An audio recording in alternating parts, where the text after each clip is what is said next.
the global fitness industry suffered a revenue setback in 2020 due to the COVID pandemic, but it is forecast to return to growth. Take a look at some of those numbers. Revenue bounce back for 2022 is projected at $100 billion, but that's been revised down. So 2019, $96.7 billion, 44% drop in 2021 to 54.2.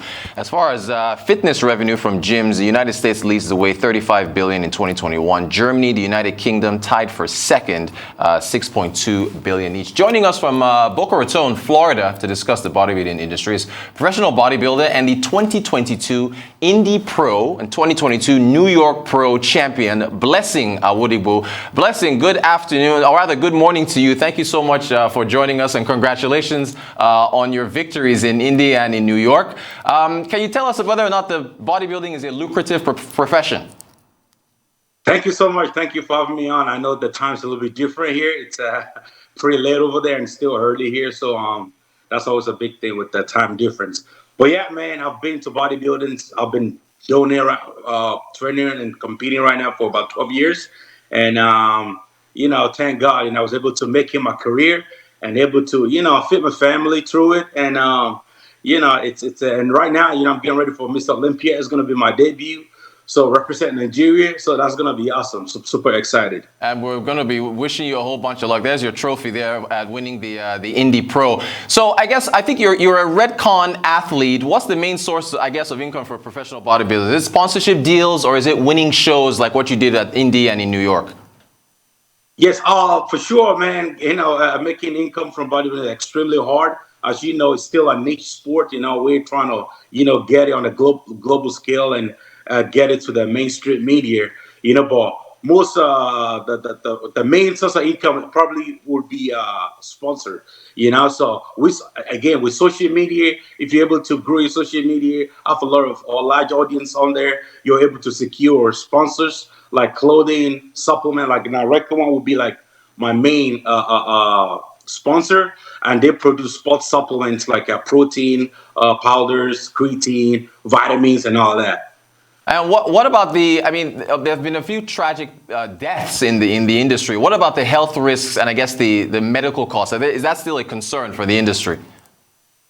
Definitely, because bodybuilding is not an easy sport. Probably the most disciplined sport in the world, And our job is to go into the gym, beat up our body, eat ton of food, a lot of protein, and all of that comes with a bit of, you got to be careful take your health very serious, because when you're consuming a lot of protein like we do, it can be risky. So that's why, it's necessary to have a coach, now I have a coach who's also a doctor, so I'm getting my blood work done regularly. Any sport is not so easy because we put our body through a lot, and recovery is absolutely important. So recovery is very important to us, and we don't take it lightly. We're showing some videos here on your social media where you're eating a whole bunch of food. Speaking of costs, how much does a bodybuilder spend on food in a typical year? Does it get into the hundreds of thousands of dollars? Oh man, for me, like especially when you're competing at the Mr Olympia, professional bodybuilder, it's all about food. It's all about supplement. As for me, I spend about $4,000 a month. So that's a bit of money. It's a huge investment. $4,000 a month. That is a lot of food. Blessing, you were in Nigeria recently. Nigerians love sports. How do we build up a successful bodybuilding industry here in Nigeria? What do you think? And you know what? That's one of the reasons why, I came to Nigeria. It was my first time back in 21 years. I've been chasing this goal, chasing this dream, and I've been busy working and grinding. And finally, I was able to, secure my qualification to Mr Olympia.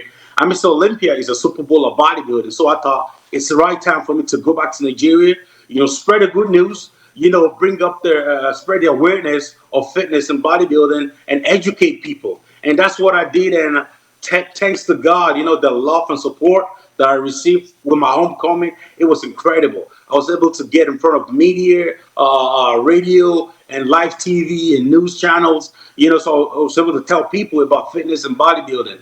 And this is the start. My goal is to be able to go back to Nigeria and give back to my community and of course, spread the awareness of fitness and bodybuilding. And hopefully, maybe someday I'll be able to open up a gym where it's going to be very accessible to everyone out there. So we've got big plans. Good stuff. Good stuff. So, I mean, like, I think South Africa has the Arnold Classic. There's an Arnold Classic South Africa. I guess, in addition to what you're trying to do, what would it take to have that type of show, an Arnold Classic in Nigeria? Would it be about sponsors or Schwarzenegger himself coming here? What do you think would need to happen?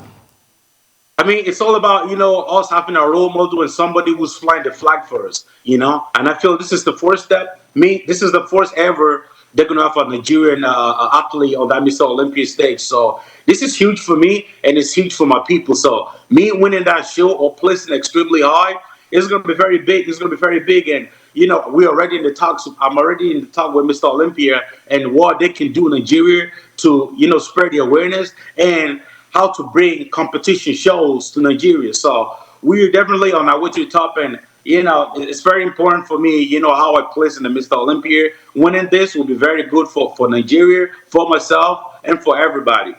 Your biggest competitor, is it going to be Nick Walker? Who are your top competitors heading into the? You and Nick have an interesting relationship. We see a lot of back and forth on social media. What do you think is going to happen when you guys meet head to head there? I mean, honestly, there's going to be a lot of great athletes on that stage. Everyone's going to bring it. It's not an easy one. But, me and Nick, we have a little bit of back and forth, a little bit of history, a little bit of rivalry going on, which is always good because it brings excitement and entertainment to the sport, And with me, it's all about entertainment. I broke into the fitness industry with my funny videos and my funny skits. That's how I was able to grow my social media. And that's one of the reasons why these guys don't really take me serious. They think I'm a joke. But I'm telling them, Mr. Olympia is going to be eye-opening. It really is. We had some numbers up there. The United States leading the world in gym revenue, I think $35 billion. Germany and the United Kingdom in second place. I did notice, though, the Middle East seems to be taking bodybuilding very seriously. I think we've seen you in Dubai. What do you make of the growth of the industry in the Middle East? Definitely, fitness and bodybuilding is extremely huge in the Middle East.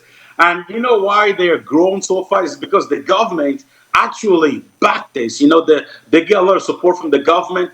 Bodybuilding is actually the main sport in the UAE. So, and I tend to spend a lot of time out there because I have a lot of connection out there, especially in Dubai, Iran, all those countries. So that's what we need. We just need a government to sort of understand a little bit about fitness. And honestly, it's going to be very good for the country. Yeah, man. That's why the Middle East are leading because of the government support. Now, I think, correct me if I'm wrong, you've naturalized as an Irish citizen as well. Is that right? Do you also spend a lot of time in Ireland as well? Can you tell us about that? Yes. So that's where Ireland is actually where I found bodybuilding. Me moving to Ireland, I'm 9 years old. My mother smuggled myself, to Ireland. And luckily the Irish people took me in. They gave me the opportunity to have education, and luckily I was able to find and discover bodybuilding. That's where it all started for me, And also Ireland is also home for me, so I'll represent both Ireland and Nigeria on that Mr. Olympia stage. Very, very. Nigerians across the world being very, very successful. If you win the Olympia, do you plan to defend your Indy Pro and New York Pro titles? Because Nick Walker didn't defend his titles. He won and just said he's going to focus only on the Olympia. So will you defend the Indy Pro and New York Pro titles in 2023? Honestly, if me going to the Olympia and performing really good, maybe winning, who knows? It's my fourth year. We still don't know yet, but I'm working extremely hard towards it. And I do not plan to go back to Indy or New York next year. I want to focus on bigger things, which is the Arnold Classic. Arnold Classic is the second biggest show in the league. It's the Mr. Olympia, then Arnold Classic, and then New York Pro. So I've won New York Pro. Now my goal is to crack, to that first call out, win that Mr. Olympia, and then chase the Arnold Classic, because you already know Arnold is an icon. And that's probably one of my favorite shows. And Arnold's one of the guys that I look up to. That's my mentor right there. I take a lot of inspiration from Arnold Schwarzenegger, from what he's able to do from fitness and bodybuilding into politician, and dominating the Hollywood scene. So that man right there is pure inspiration. Okay, I'm glad you mentioned Arnold Schwarzenegger. So post-bodybuilding, is that what are you looking at? Are you looking at emulating what Arnold has done to go into other industries like film or politics? Now we have an election coming up in Nigeria next year. I mean, what are your plans post-bodybuilding? I mean, you're still very young, so you got a whole lot ahead of you, but have you thought about that at all? Honestly, man, I'm all about entertainment. It's entertainment first before fitness and bodybuilding. Like I said, I blew up on social media with my funny videos and skits. So people actually know me more for the funny guy rather than the professional bodybuilder. So I'm still trying to balance that and still make myself appear as a professional bodybuilder, so these people can stop doubting me. And Mr. Olympia, they will definitely find out the reason why they call me the boogeyman. And yes, for sure, man, I would definitely love to go into the Hollywood. And that's actually my goal. Hopefully retired early in bodybuilding and then going into the Hollywood, dominate that scene, and maybe going to WWE too. Because for me, I love entertainment.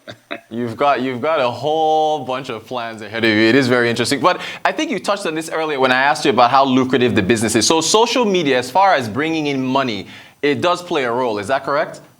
Oh, massive role, man, because, what you want to secure sponsorship, and in order to secure sponsorship from big companies like Recon One, you've got to have audience, because if you don't have audience, a company like Recon One, there's no use for them because you can't sell the product. So I have a bunch of audience on there who love fitness, who love bodybuilding, and they all love what I take. Like all my supplements, my protein, my creatine, my BCAAs, all of that stuff. So, and all these kids, they follow my footsteps and they pencil maybe one day they can get to where I'm at someday. So, that's the main reason why social media is crucial in this sport.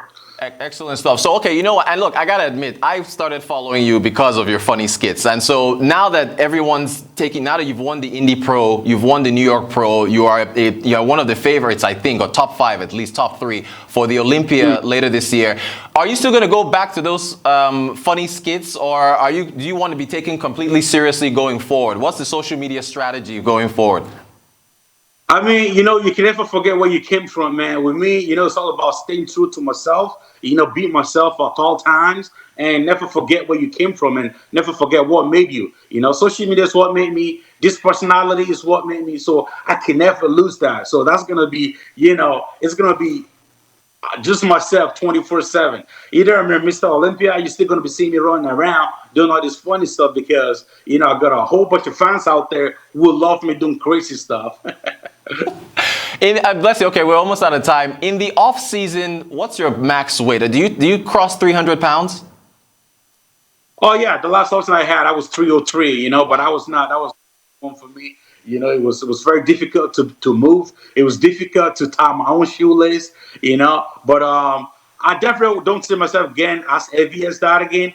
I'm probably going to stay around 290 max. And then because I feel like I perform a lot better at this body weight, so I don't need to get that much weight. And Olympia is not too far, so I can't get too much body fat. So we're gonna keep it light, 290 max, and then we're gonna cut it back down to about 270 competition weight. Fantastic stuff. Blessing Awodibu, Indy Pro, New York Pro Champion, heading to the Olympia. We wish you the best of luck. Thank you so much for joining us on the Rise TV to talk to us about the business of bodybuilding. We wish you the best of luck. Thank you so much. Thank you so much for having me. I appreciate you. Thank you. All right.